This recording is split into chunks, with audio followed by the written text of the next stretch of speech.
इंदौर के लसूड़िया थाना क्षेत्र के महालक्ष्मी नगर में रहने वाले एक बिजनेस डेवलपर की आत्महत्या के मामले में पुलिस ने उसकी पत्नी के एक मित्र सहित अन्य लोगों के खिलाफ आत्महत्या के लिए उकसाने की विभिन्न धाराओं में प्रकरण दर्ज किया था।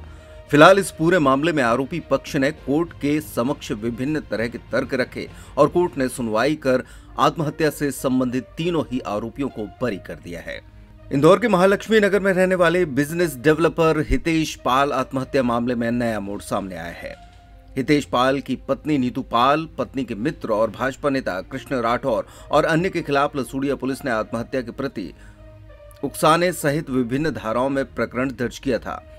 पूरे ही मामले में मृतक की पत्नी नीतू पाल और उनके मित्र जो कि भाजपा नेता कृष्ण राठौर हैं, उनके अवैध संबंध के भी आरोप लगाए थे।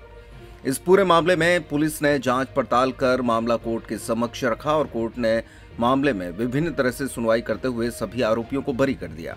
वहीं भाजपा नेता कृष्णा राठौर ने तो पुलिस की कार्यप्रणाली पर कई तरह के सवाल उठाए हैं।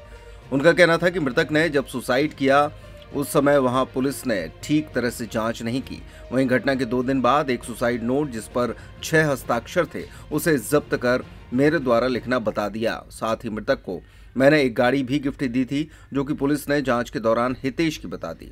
इसी के साथ और भी अलग अलग तरह के तथ्य पुलिस ने जांच के दौरान मेरे खिलाफ लगाए थे, लेकिन जब पूरा मामला कोर्ट के समक्ष आया और कोर्ट में विभिन्न तरह के तर्क प्रस्तुत किए गए, उन तर्कों के आधार पर कोर्ट ने तीनों आरोपियों को बरी कर दिया है। भाजपा नेता कृष्णा राठौर का कहना है कि जिन लोगों ने मुझे इस पूरे मामले में गलत तरीके से फंसाया, अब उन तीनों के खिलाफ मानहानि का केस लगाऊंगा। क्या मामला था, वो कब का मामला था? पुलिस लसूड़िया द्वारा एक एफआईआर रजिस्टर्ड हुई थी। हितेश पाल ने सुसाइड किया था। उसमें पुलिस लसूड़िया ने एक फर्जी केस बनाया और उसमें उसकी पत्नी नीलू पाल और एक उनके मुंह बोले भाई थे कृष्णा मावावाला और रानी उदासी, 3 लोगों को उसमें पुलिस ने आरोपी बनाया था। उसके बाद में लगातार हम लोग अटेम्प्ट करते रहे कि चार्जशीट फाइल करें। पुलिस ने अधूरा इन्वेस्टिगेशन करते हुए फिर चार्जशीट बड़ी मुश्किल से फाइल करी, सब जगह वरिष्ठ अधिकारियों को शिकायत करी। उसके बाद में जैसे ही उनने चार्जशीट फाइल की, फिर चार्जशीट में पूरा मजमून उसका देखा, उससे ज्ञात हुआ कि पुलिस लसूड़िया ने ये पूरा के पूरा एक फर्जी केस बनाया है। उसको हम लोगों ने हाईकोर्ट में 482 पिटीशन में चैलेंज किया और माननीय उच्च न्यायालय ने जस्टिस सुबोध अभ्यंकर साहब ने उस पूरी एफआईआर और चार्जशीट को पेश करके 3 ही आरोपियों को दोष मुक्त कर दिया, डिस्चार्ज कर दिया। सर, कब तक चली ये ट्रायल और ये एविडेंस? उनने एक फर्जी सुसाइड नोट बनाया था, मरने वाले के हाथ की राइटिंग का नहीं था, पर उसके वहाँ जो उसके रिश्तेदार रहते थे उन लोगों ने उस सुसाइड नोट को लिखा था।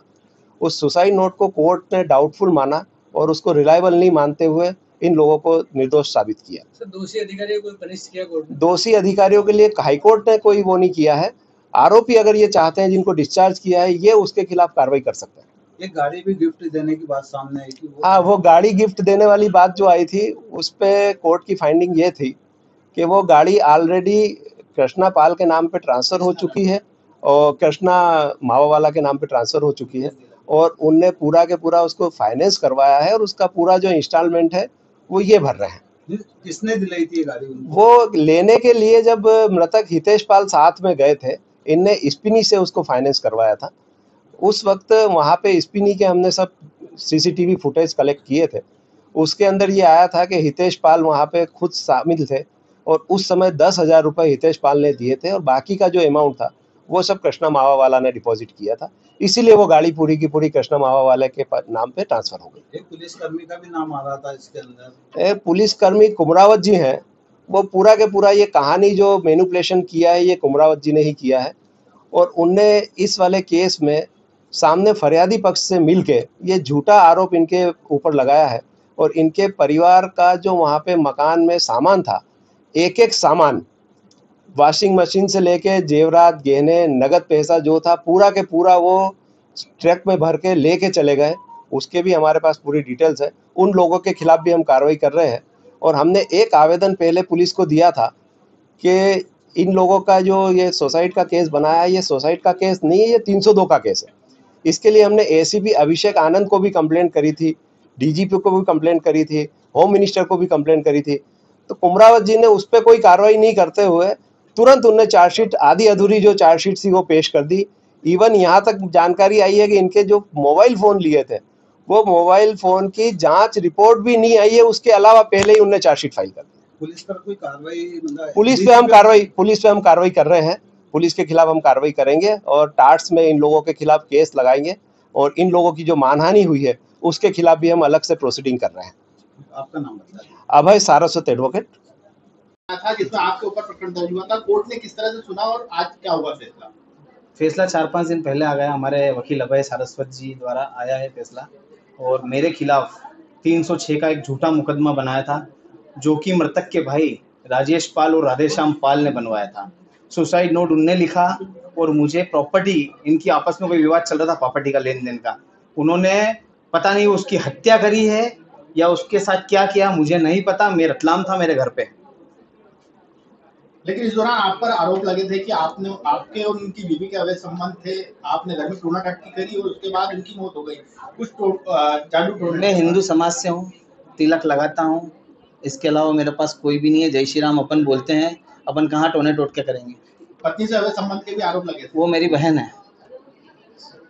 तो तमाम तरह के जो पैसे मैं हितेश के पास जाता था, हितेश मेरा खास दोस्त था।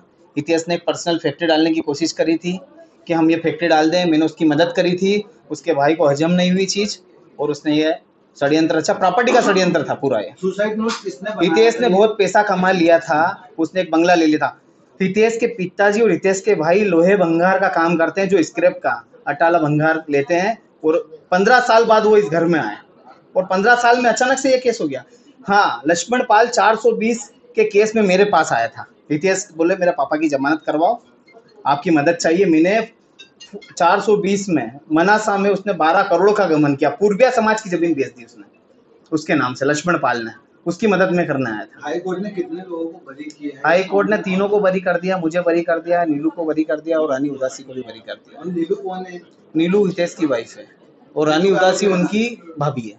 टिप्पणी क्या करी है कोर्ट ने? कुछ टिप्पणी करी है पूरे मामले में? कोर्ट ने मुझे बाइज्जत बरी कर दिया। गाड़ी वो खुद दिला के आया था, जीप कंपास। क्या तथ्य रहा है आपको बरी होने के? क्या मुख्य वजह रही? जीप कंपास गिफ्ट नहीं है मुझे, जीप कंपास खुद हितेश मुझे दिला के लाया था। जो आदमी मुझे गाड़ी दिला के आ रहा है शोरूम से 4 महीने पहले, वही कैसे लिख देगा आज रात को 12 बजे मेरी वाइफ ने गाड़ी गिफ्ट कर दी?